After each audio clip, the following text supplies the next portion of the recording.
Oke, kembali lagi di Tarung Studio. Kita akan membahas seputar peluang bisnis, khususnya di bisnis kuliner. Kali ini kita akan mengulas seputar bisnis franchise. Nah, kalau kita mau beli franchise, tipsnya apa sih? Dan menguntungkan tidak kalau kita beli franchise? Dan franchise yang seperti apa yang layak untuk dibeli?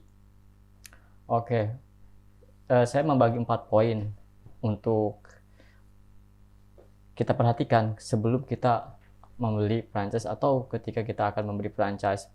Yang pertama tentu saja produknya. Ya, mungkin saya nggak perlu jelaskan panjang lebar apa itu franchise. Tapi sekilasnya franchise itu adalah satu waralaba atau satu usaha yang sudah punya brand dan brandnya itu cukup bagus.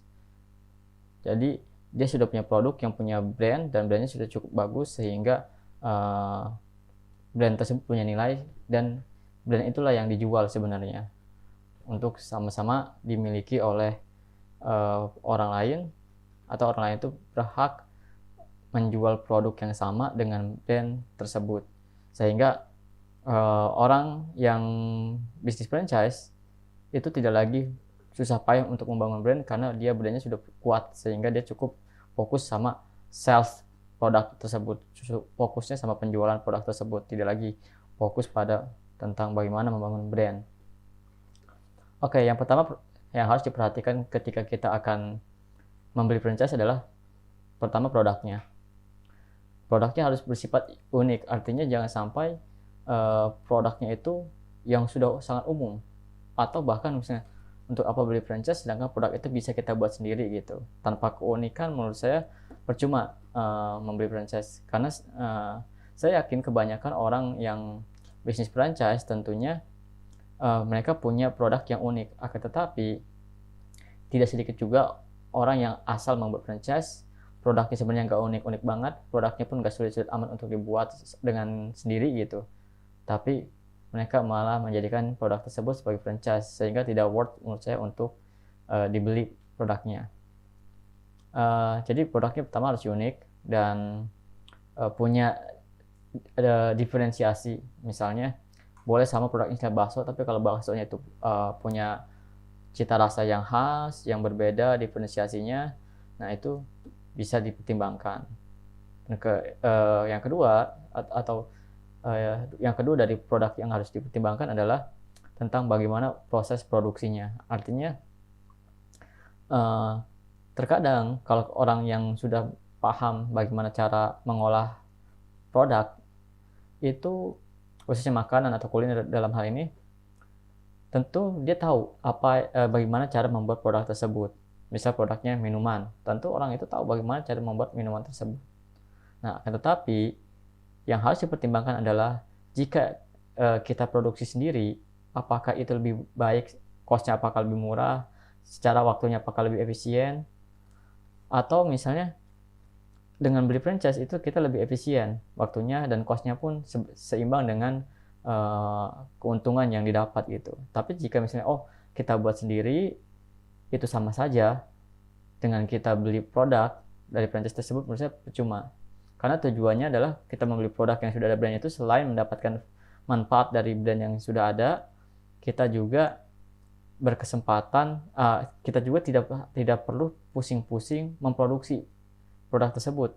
Biasanya yang punya franchise itu sudah otomatis dia akan menyediakan bahan bakunya ke kita sendiri dan kita tinggal menyajikannya saja ke customer atau ya minimal meracik sedikit saja gitu baru disajikan ke customer. Jadi kita nggak perlu mengolah dari bahan baku dasar.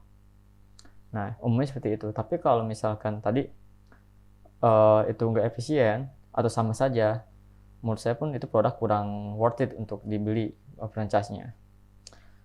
Dan yang kedua yang harus dipertimbangkan sebelum kita membeli franchise adalah brandnya. Ya, brandnya itu sendiri, karena kita yang kita beli pada dasarnya adalah brand dari franchise tersebut. Nah, apa sih brandnya yang harus dipertimbangkan dari brand itu? Apakah warnanya, logonya, filosofinya? Bukan itu semua. Yang paling penting ada value dari brand itu sendiri. Artinya seberapa bagus sih image dari brand tersebut, artinya seberapa terkenalkah brand tersebut. Misalnya di sosial media, bagaimana orang kenal dengan brand tersebut, seberapa banyak orang yang dijangkau, dalam ini ya reach-nya atau jangkauannya. Jadi pertama value-nya itu adalah untuk menggambarkan value dari sebuah brand itu cukup sulit ya. Artinya gini, misalnya ya kayak Coca-Cola, Google, itu brand-brand yang punya value sangat besar, sangat tinggi gitu, dan saya pun sulit menggambarkannya. Mungkin nanti butuh segmen khusus untuk menggambarkan tentang value dari suatu brand, tapi kurang lebih saya asumsikan kalau Anda semua menangkap apa yang saya maksud. Terus dari brand itu adalah reach-nya, jangkauannya dalam hal ini.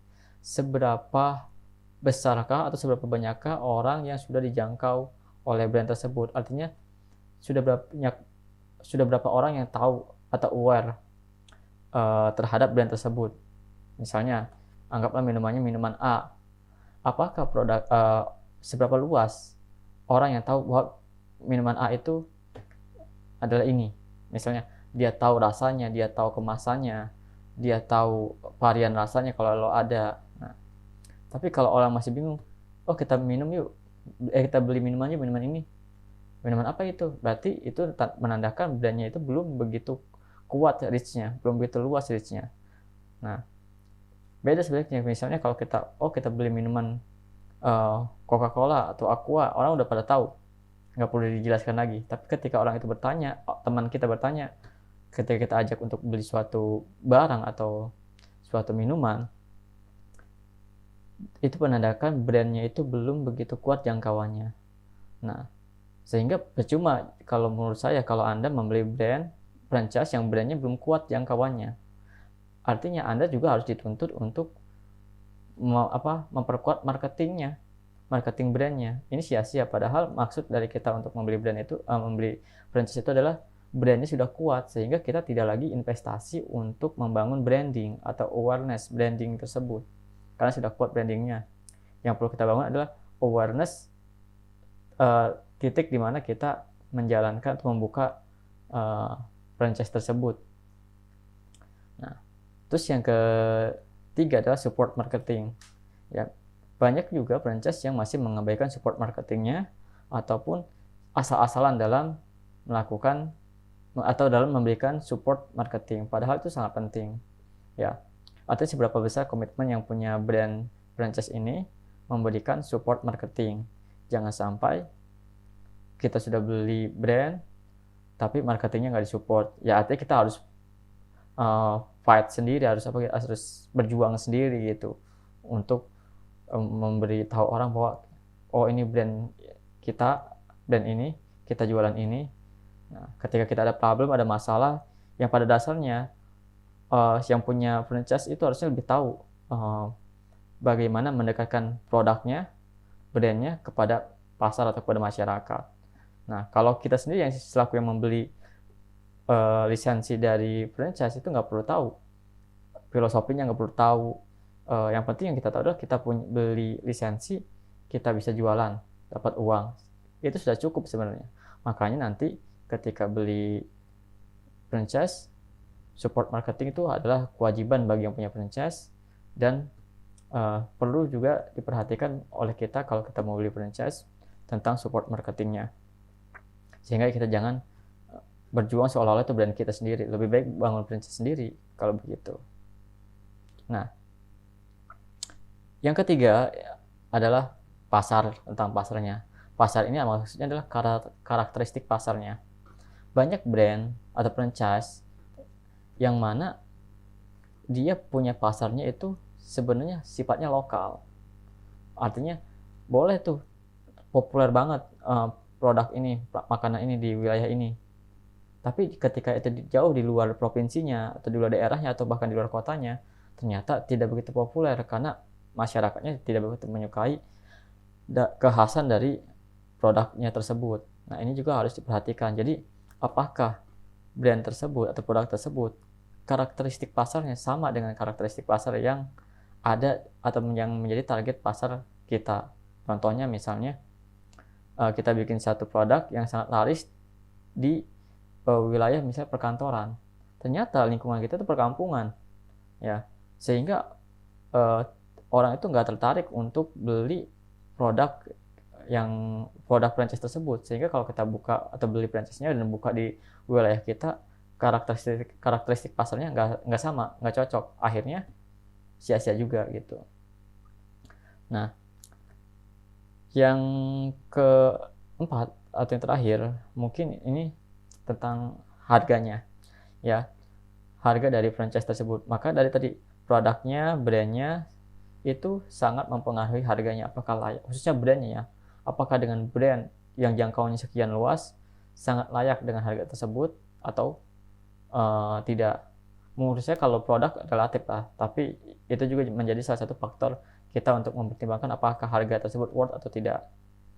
Yang kedua, brandnya itu sangat penting. Mungkin brandnya itu lebih dari 50% tuh harga franchise itu adalah brandnya, baru sisa-sisanya adalah alat-alat atau tools yang sifatnya pendukung atau support dari si franchise tersebut. Nah, biasanya mereka satu paket, apakah layak atau tidak.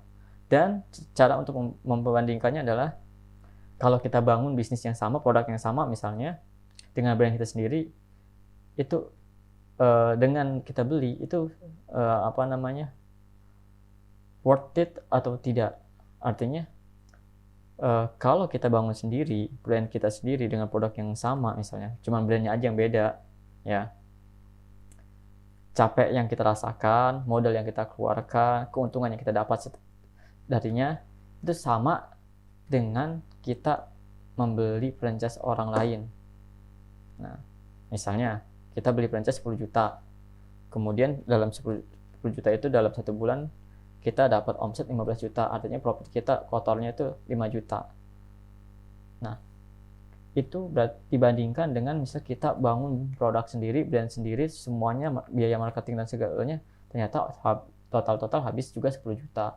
Dan di dalam waktu 1 bulan juga kita bisa dapat omset 15 juta, artinya profit kotor kita pun 5 juta.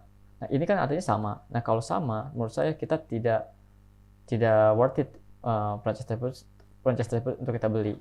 Lebih baik kita bangun brand sendiri, kecuali memang Anda orang yang nggak mau repot, Anda orang yang nggak mau susah payah, atau Anda sebaliknya orang yang serba terbatas waktu dan idenya, pemikirannya, dan uang Anda kuat, ya udah Anda beli. Tapi kalau Anda orang yang sifatnya mau berjuang, mau punya ide yang tak terbatas, punya semangat yang sangat tinggi, maka Anda sangat layak untuk bangun brand sendiri gitu.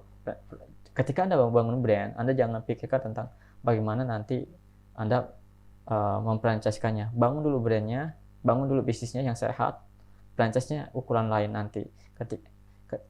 Jangan nilai, jadi maksud saya, jangan jadikan target Anda adalah membangun franchise. Tidak, target Anda adalah membangun bisnis dengan brand yang kuat. That's it.